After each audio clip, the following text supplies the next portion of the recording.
Hi! In this video, we're going to take a look at customizing the iSpring Universal Player. Here I am in the preview mode for my presentation. It looks nice, but with iSpring Suite, we can customize everything you want in this player, from the top and bottom bars to the buttons, and of course the player layout and color scheme. Let's close this preview and take a look at how to make some of these changes. I want to start by looking at the different player options that are available. First, I'll select the Player button on the iSpring Suite tab. Once the player options are open, I can go to the Select Player button and choose from 3 templates. Universal, which is a highly customizable HTML5 player with advanced features. Video Lecture, which will help focus your user's attention either on the course material or on the lecturer whenever it's necessary.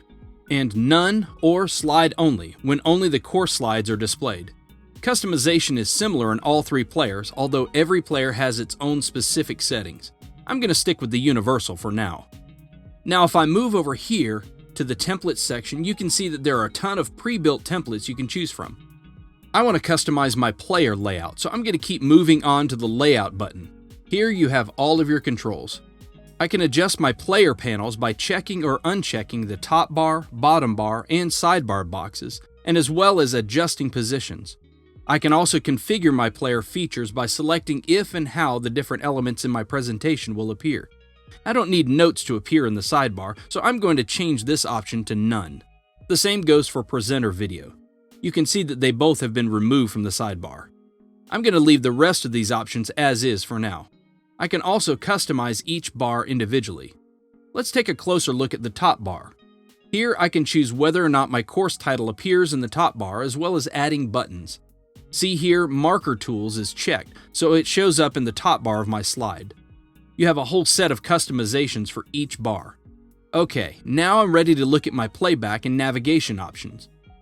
Here I can set up the playback of the course when reopened by changing the On Restart drop-down button. I like the Prompt to Resume option because it gives my students the choice to resume the course from where they left off or to start it over. Here I can select my navigation options. I want my course to be viewed forward only.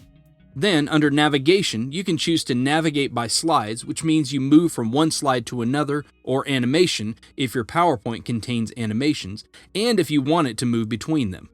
To enable keyboard navigation, make sure this box is checked. This will allow your students to use their keyboard to navigate through the slides, adjust volume on videos, fast forward and rewind when applicable, and more. I like to have this option selected to make things easier for my students. To adjust which keys do what, you can customize the control keys here. Down at the bottom, you have 2 final options: to start presentation automatically and save slide animated state, which means animated slides will remain in their state when a user revisits the slide again. This option works for trigger animations and bullets that appear on a mouse click. Now let's take a look at how to change your color scheme. I'm going to select Color from the top menu.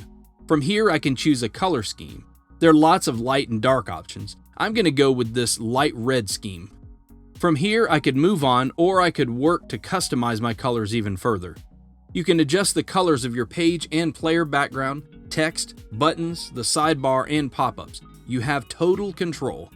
This red isn't quite right, so I'm going to change it by selecting it and then using the eyedropper to choose the red I actually want.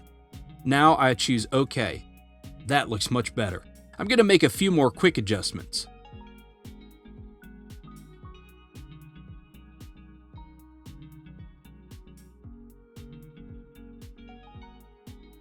There, now all my reds are correct. Finally, let's take a look at text labels. Here's where you can change the language of the player. I'm sticking with English. You can adjust any of the text that appears on the Universal Player or in any pop-up windows. Let's see what happens when I change the sidebar outline text to Overview. See, it now says Overview in the sidebar, and our language is changed to a custom preset. If you want to save your changes as a preset, you can do that by selecting the save icon beside it. Okay, now we're ready to apply and close.